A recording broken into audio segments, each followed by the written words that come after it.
So we've got an integral here, 1 over 1 plus x squared all squared with regards to x from the range of 0 to 1. Now this looks quite an innocent looking integral here because we know we've got a standard looking integral inside there, 1 over 1 plus x squared dx.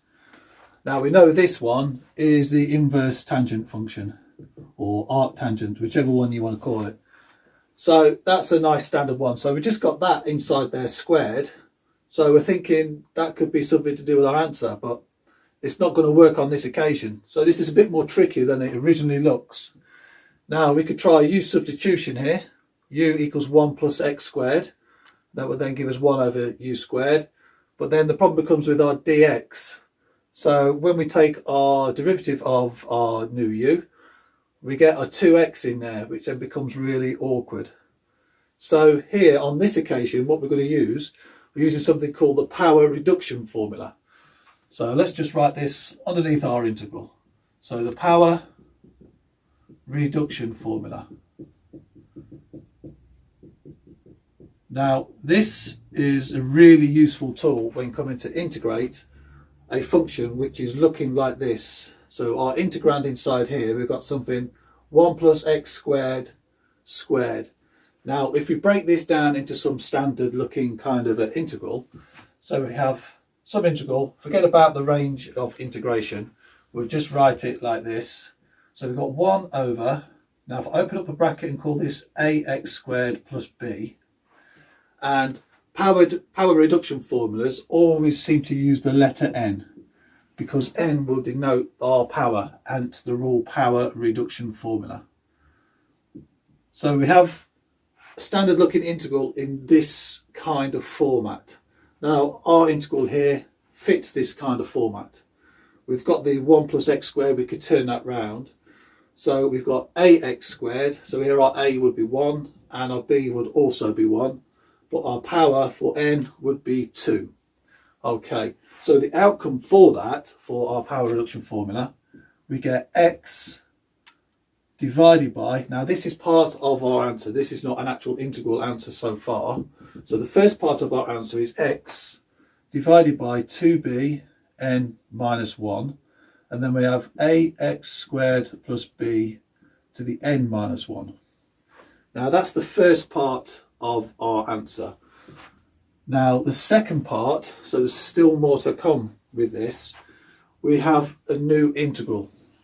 So what we have on this right hand side of our equation, a new integral which is a little bit similar looking. We have 2n minus 3, and then we have this bit here repeated, this first bit, 2b to the n minus 1, and then the integral itself looks like this. So it's got a nice little pattern to it. So we've got 1 over ax squared plus b to the n minus 1. And of course our integrating variable is x. So that's what we've got. So that's nice looking formula there with lots of stuff to fill in. So plenty of mistakes that could happen from this stage. But all we need to do is take our original integrand and work out the values of our b, our n and our a and fill in appropriately, and hopefully we can get to some sort of a value. So let's do that. So what's our value? So our a and our b we went through is 1 and n is 2. So let's just write that here. This is what we need to get to our solution.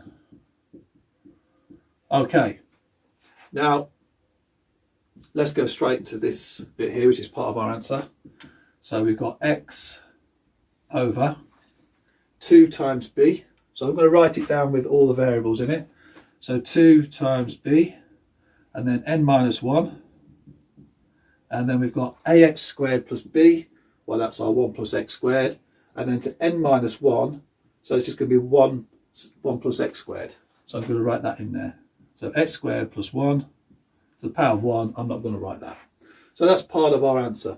But that is not the end of it, because in this power reduction formula here, we want to integrate over our range of parameters. So if I put them to my lower and my upper bounds, this part of our answer would have to be evaluated at our lower and our upper, as would the last integral on here as well. So they'd be our bounds of our integration. So this has got to be evaluated at the lower and upper bounds. So here we've got 0 and 1. So I'm going to put my lower is 0 and my upper is 1. So that's all the 5 variables that I need. So let's evaluate that from those values. So 0 and 1. So that's evaluated at those. And then we add on the next part of our integral, 2n minus 3. So n is 2. 2 times 2 minus 3.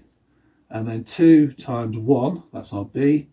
And n minus 1, so that's 2 minus 1. And then the integral from 0 to 1, that's our lower and upper. And it's 1 plus x squared in our denominator to the power of 1. So I'm just going to write it as 1 over 1 plus x squared dx. Okay, well there's going to be a constant to multiply this bit, but that's looking great because we've got this here, which is a very standard result in integration that we all learn in Calculus 1 classes. So let's simplify this up and let's see where it takes us. So we've got our x, and then let's see if we can work this out straight off. So 2 times 1 is 2. Here we've got a 1, so still a 2. So we've got x over 2 times x squared plus 1. So I'm going to just write that like that. That's fair enough. And then that's still evaluated, so we're still not there yet, at 0 and 1. Now when we plug in the 0, it's looking good because that's going to disappear. So we just need to work out what that is at 1. That will take care of that. And then we've got this integral here. 2 2's are 4, minus 3 is 1. So that top bit just becomes 1. 2 times 1 is 2, times 1, so we've got 2. So therefore that's a half. So a half of this integral, so I'm just going to leave it in there for the moment. I know we know what that one is, so that's going to be one of the easier parts of our answer. Okay, right, let's go and evaluate what this is. We know what the result of that's going to be. That's going to be our inverse tangent. So let's concentrate on this bit first. So when x is 1, we've got 1 over, let's just go here, 1 over, 1 squared is 1, plus 1 is 2, 2 2's are 4, so we've got a quarter. So that's our value at 1. Now when we've got 0, the whole thing disappears, so I don't need to write the subtract 0. So I'm going to just leave that as a quarter. And then we add a half of inverse tangent of x from 0 to 1. So 1/2 of inverse tangent of x, and that's evaluated from 0 to 1. Okay, right, that's looking great. Let's continue with this. Let's clear off the board a little space on here and let's pop that in there. Okay, right, so we got it up here now. I've left this power reduction formula in there because that's basically what this video is all about, so I want to leave that for you guys to see. But this is where we are. We're really close to our answer now, so let's keep working on that. So we've got 1/4 plus, now inverse tangent, let's work out what values we've got of that. So inverse tangent, we need the values at 1 and 0. Well, the inverse tangent at 1, so what do we know the tangent of something when it's 1? Well, the tangent of something when it's 1 is pi over 4. So that equals pi over 4. Now we could also have on there our value plus pi, which is 5 pi over 4, but I'm just going to leave that at pi over 4. Okay, so now we've got 1/2 pi over 4, and then we need to subtract the value at inverse tangent at 0. So inverse tangent at 0, well, tangent 0 is 0, so that there equals 0. So that's our two different values, so therefore we're subtracting 0. Okay, right, so we're nearly there. So we've got 1/4 plus 1/2 times pi over 4, that becomes pi over 8. And now let's just simplify that off. So that just becomes now, let's do it with a common denominator. Let's get everything divided by 8. So we could make that into a 2 to make it 2 over 4 and add pi. So we've got 2 plus pi over 8. And then we are done. 2 plus pi over 8. That's the result of our innocent looking integral using our power reduction formula. Okay.